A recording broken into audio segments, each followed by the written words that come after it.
tous, voici le corrigé de l'exercice numéro 4, donc sur le chapitre de la trigonométrie avec les calculs de longueur. Donc dans ce chapitre, on découvre qu'il est possible, grâce aux formules trigonométriques, le cosinus, le sinus et la tangente, de calculer une ou deux longueurs manquantes dans un triangle rectangle si je connais donc une longueur et un des angles aigus. Je rappelle que les angles aigus, ce sont les deux angles autres que l'angle droit dans le triangle rectangle.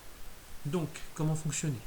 C'est très simple, quand vous avez un exercice comme ça de calcul de longueur, le premier conseil que je peux vous donner, c'est en fonction de l'angle aigu connu, positionner le nom de chacun des trois côtés du triangle. On commence bien sûr par l'hypoténuse. Donc ici dans cet exercice numéro 4, l'angle connu aigu, c'est l'angle B, l'angle ABC qui mesure 35 degrés. Donc l'hypoténuse, c'est le côté qu'on reconnaît le plus facilement, vu que c'est celui qui est le plus grand, celui qui est opposé à l'angle droit. C'est donc ici, comme vous voyez, BC. Ensuite, le côté adjacent, c'est le deuxième à positionner. C'est en fait le deuxième côté qui forme l'angle connu.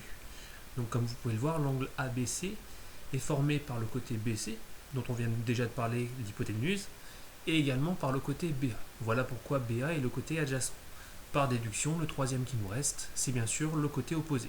Donc, à partir de là, si je souhaite calculer AC, par exemple, donc je cherche AC, c'est-à-dire le côté opposé, et quelle est la longueur que je connais dans mon triangle? Eh bien, c'est la longueur BC, c'est-à-dire l'hypoténuse. Donc, je cherche l'opposé et je connais l'hypoténuse. Eh bien, maintenant, je vais chercher dans cette fameuse petite formule à retenir, SOHCAHTOA, laquelle en fait utilise l'opposé et l'hypoténuse. SO, SOH, donc sinus, opposé sur hypoténuse. Voici donc la formule que je vais utiliser. Au niveau de la rédaction, très important, rappelez qu'on se situe dans un triangle qui est rectangle. Donc ici dans le triangle ABC, rectangle A, donc j'écris que le sinus de mon angle ABC est égal à son côté opposé, AC, sur l'hypoténuse BC. Je remplace par les valeurs, je connais la valeur de l'angle qui est 35 degrés, et je connais la valeur de BC qui vaut 9. Comment faire pour résoudre ici cette égalité avec la valeur manquante qui est AC? Eh bien, ce que je peux vous conseiller, c'est de rajouter en dessous du sinus 35 le nombre 1. Comme ça, vous faites apparaître deux fractions. Et pour pouvoir compléter cette égalité de fractions avec une valeur manquante, vous procédez par la méthode du produit en croix. C'est ce qui va vous permettre de trouver comment calculer la valeur AC. Donc imaginez que je mets le 1 sous le sinus 35.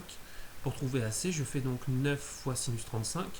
Et en fait, je divise par 1, mais je ne l'ai pas remis, parce que diviser par 1, ça ne change pas la valeur lorsqu'on divise par 1. J'utilise bien sûr la calculatrice. Vérifiez bien que votre calculatrice est en mode degré. Donc je tape 9 fois la touche sinus 35 et la calculatrice me dit que AC mesure environ 5,2 cm. Ici, on a décidé bien sûr d'arrondir au dixième, vu qu'on est en train de parler de longueur. Donc, si j'arrondis au dixième de centimètre, c'est-à-dire en millimètres, c'est la précision la plus petite que je peux avoir à l'œil nu. De la même façon, ensuite, je cherche à calculer la longueur AB. Donc, pour trouver AB, c'est-à-dire le côté adjacent, donc je cherche le côté adjacent et je connais toujours l'hypoténuse. Alors, vous allez me dire, je viens de calculer l'opposé. Oui, mais attention, cette valeur de l'opposé, c'est une valeur approximative. Donc, on va plutôt faire le calcul avec une valeur exacte, c'est-à-dire reprendre le côté BC qui est sûr, qui est connu, parce que c'est l'énoncé de l'exercice qui nous le donne. Donc je cherche l'adjacent et je connais l'hypoténuse. SOHCAHTOA, K, C, A, H, cosinus, adjacent sur hypoténuse. Voilà donc la formule que j'utilise. Donc le cosinus de mon angle ABC est égal à son côté adjacent, c'est-à-dire AB, sur l'hypoténuse BC. Je remplace de la même façon par les valeurs, je connais l'angle et je connais l'hypoténuse. Je cherche AB, même principe, vous pouvez rajouter le 1 sous le cosinus 35 pour effectuer un produit en croix pour trouver la valeur AB. Donc AB vaut 9 fois cosinus 35 cette fois-ci, et à la calculatrice, on obtient donc un résultat approximatif de 7,4 cm.